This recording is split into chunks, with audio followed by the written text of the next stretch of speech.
Hey, this is Larry of ManCave Mayhem, and I'm Wes. He's an idiot is what he is. What are we doing today, Wes?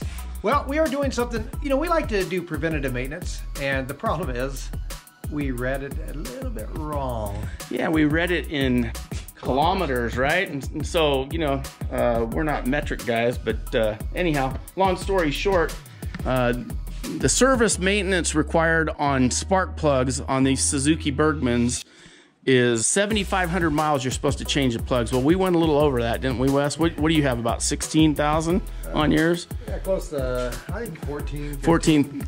And I'm real close to that too. So we kind of went above and beyond. The bikes still run good, but we're gonna go ahead and show you guys how to change the spark plugs on a Suzuki Burgman 650. Now mine happens to be a 2012 model, but this will apply to anything, for sure from 05 to 12, but I think 04 will also work too. So it's gonna be very close on all these. And we're gonna show you what it says in the service manual and what needs to be done. So we're gonna just follow the service manual. This will save you a lot of preventative maintenance costs and keep you away from the dealerships, right, Wes? Yes, and I want to make a comment. He wants to make a comment. Public comment. Don't make a public comment. Larry was very nice. He actually purchased the spark plugs for me. Yeah. The two spark plugs. I mean, he called me up and said, "Hey, Wes, we need to take care of this." Yes. And I purchased the plugs for you. I'm a nice guy. Now, mind you, he's going to double the cost, but he did get it. Yeah, absolutely. It was thought. Absolutely. He thought of me. So we're using, we're going to use CR8E spark plugs, and these are NGK. These are the original plugs. I'm going to show you in the manual what it calls for. We ordered the standard range, CR8E. There's a CR9E, which is a cold type, and then the hot type is a CR7E. We're running with the standard type. I'm assuming that's what's in our bikes. We'll find out though. I'm not sure how you guys want to do that. But what we're going to start with right now is we are going to remove, see, and it says here, inspect every 6,000 kilometers or 4,000 miles, or replace every 12,000 kilometers or 7,500 miles. That's where we screwed up. Well, we got the 12,000 kilometers. Yeah, well, we got the 12,000 right. That's about it. So anyhow, we're going to remove the lower leg shield, remove the bolt, and move the radiator forward. That's our first step. You didn't know Wes was a hand model, right? That's right. Will you be my hand model, Oh, Wes? I would love to. All right. So the tools needed for this project, you're going to need a Phillips screwdriver, a flashlight. Oh, yeah. Possibly. 10mm socket for this small impact. That's optional. I used a 10mm wrench. You want to keep it in the frame there, idiot. Oh, sorry. A ratchet, 3/8. Spark plug. Let me see, this is a 5/8. A 5/8 spark plug or socket. An extension. And I used a pick tool there so you can get at some of those hard to reach push-pull pins. I also used anti-seize lubricant, which is optional, and also dielectric grease, which is optional. And those are the tools needed for this project. And this is the ugly hand model. This is why he's a hand model right there. I'll zoom on that. Yep, that's why. Okay, my trusty idiot assistant is holding the light. Okay, so on the lower cowling here, there's a screw, a Phillips screw that we took out already. But up above, if you can see right here, see this? That is a pull tab. So you basically just pull this. See how I pulled that out? And that will loosen this whole side. See how that came down? And you're gonna do the same on the other side too, which I think mine's already pulled loose on that side. See how that, and that just dropped right down now. And this leg, or this cover for the radiator will pull right out. And there you have that. Now we gotta get this radiator pulled out and away from the cylinder head of the bike. So that'll be the next. This 10mm bolt's got to come out. That's the next thing that we're going to remove. And the radiator should swing forward once we do that. Okay, we're going to go ahead and we're removing this 10mm nut here. That's going to come off first. So we'll go ahead and do that now for you. After this is removed, this radiator should be kind of hinged a little bit so we can move it. See how that kind of moves forward there? And we're going to go on to the other side and see where we go from there. They're actually set up kind of with a hinge point right here. If you can see this, it hinges right on that. Move that for me, Wes, a little bit. See how it's moving back and forth? So that hinges on that so you can kind of get to the engine. I'm not quite sure how we're going to get to it yet, but we're going to show you. So the shop manual is not very detailed. We have this up on the bike stand, but the reality of it is we're going to need to turn this wheel to get to it. We remove the bolt here, the 10 millimeter bolt down here, and it hinges the radiator over far enough to get to the spark plug cap.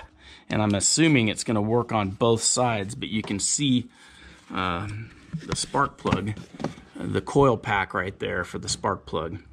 Well, what we're finding though is the radiator's not hinging enough. It's not hinging enough. It's hitting right. the wheel. It's hitting the wheel. So we're going to have to turn that wheel.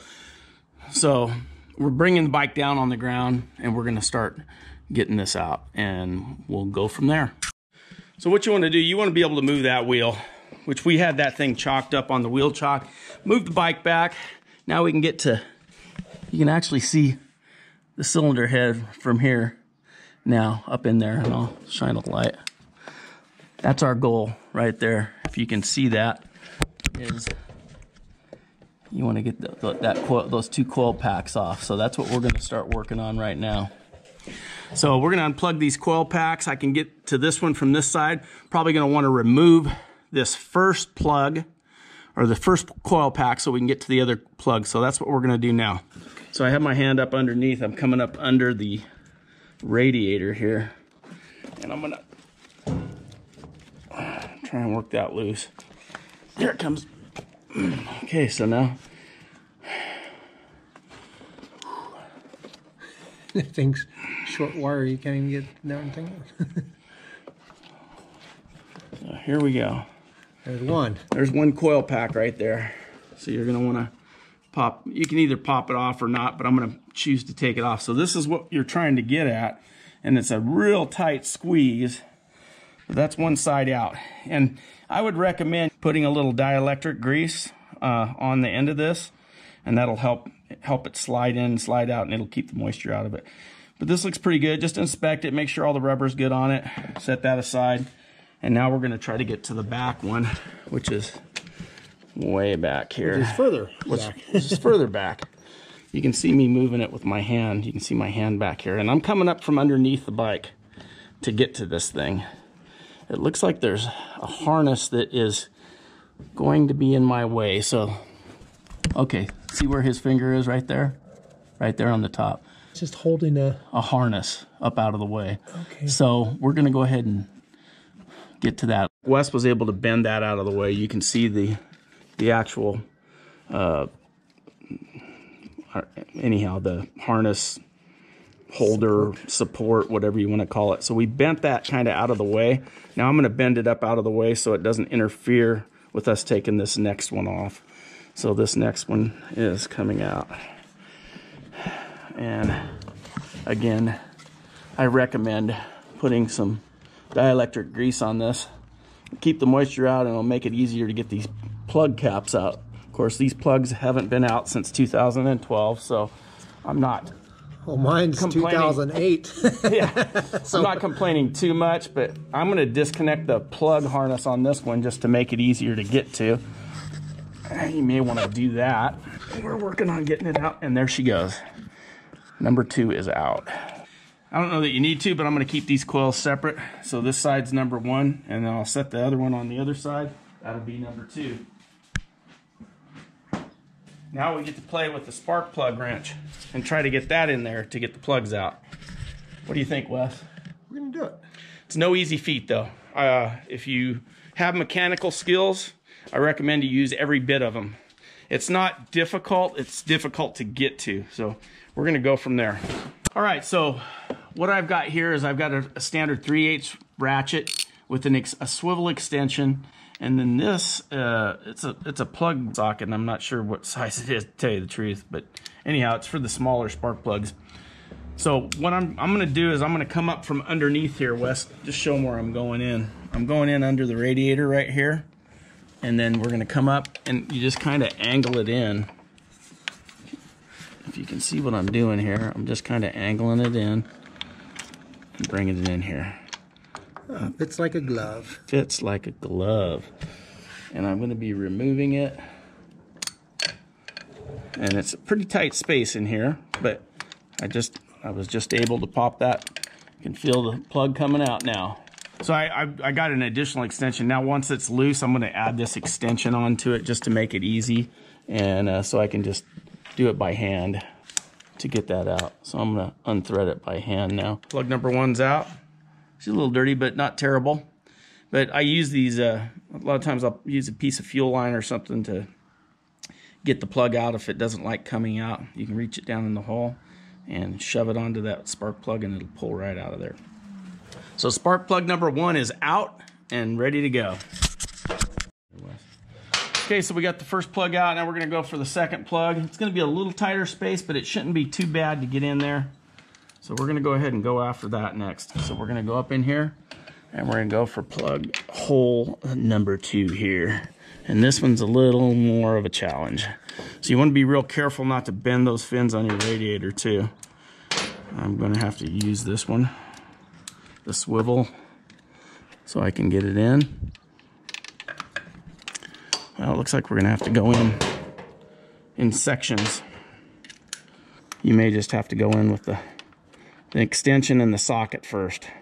So that's what we're gonna do here on the back side. All right, so you can see the difference in wear there between the new plug and the old plug. So you definitely want to keep these serviced. All right, so spark plug gap. Measure the gap with the thickness gauge. If it's out of spec, adjust. So the thickness of the standard gap is 0.7 to 0.8 millimeters. Anywhere in that range will do. Or 0.028 to 0.31 inch. So that's going to be the standard on the plugs. So we're going to just check the gap on those plugs. You always want to check the gap. They usually come pre-gapped, but just to be safe, check the gap, make sure it's right. Right, Wes? Or you'll end up looking like him. That's from multiple accidents of not checking the gap. This is 0.75. It kind of falls right in between, and that goes right through. So we're right in the range there. It's going to be good. So I'm going to keep those gapped at that. Like I said before, we're going to use some of this lubricant on the. You don't want to put it on the spark plug because it's non-conductive grease. So you do want to put it. You can put it on the edge of the cap, or you can actually put it right here on the insulation of the plug too. It'll cause the cap to come out a little easier next time you change the plugs. You really want to or not, but I usually put a little anti-seize lubricant on the threads just to play it safe. I'm not going to be cranking down crazy hard on these plugs. They weren't cranked down super hard before, so I think we'll be okay in that respect. But I'm going to go ahead and add a little anti-seize, and then we'll do the dielectric grease. I'm going to put this dielectric grease just right on the edge of the cap here of the coil pack, this rubber boot, and this kind of go around the outside of that, and that'll help just kind of keep it from sticking next time, and it also keeps it water resistant. We're going to go ahead and install the plugs now. And I like to go in with the socket first. And I'll take the extension and go in, and I'm just going to go ahead and finger tight those first. And then we'll go back and snug them up. Right, Wes? Yeah. Always got to snug them up. Don't go Gorilla tight on these plugs. They don't need to be Gorilla tight. You just want to crush that washer that comes with them. It's a little crush washer, and when you crush that down, that gives it the tightness and it seals the cylinder the way it needs to be. And you should be good after that. I'm just going to double check this other one. And go back to the other one. And we're going to snug her up. Don't want to go too crazy tight because then you're going to be dealing with strips of threads on the head. And that's not a good thing, is it, Wes? We're going to go ahead and put these back on and start buttoning things up, right, Wes? Yeah. What do you think? Oh, I think it's perfect. Are you happy? Oh, I'm happy. He's very happy. All right. Well, we gotta do mine next. Yeah, that's not happy. Just remember when you're tightening the plugs on these, the torque specs is 8 foot-pounds. So it's not very much at all. Where are we? I'm gonna go to the spark plug torque. Torque settings on the spark plug are right here. 8 foot-pounds. So just a heads up, so you don't want to make those too tight. We also found that when you're doing the radiator, the hinge bolts on the other side of the radiator, it works a lot better if you remove those, because the radiator drops down and gives you a little more space to work. Just some helpful tips. Other than that, it went really smooth. Probably about how long? I mean, you could probably do it if you have everything set. Half hour, 45 minutes. Yep. So that's it.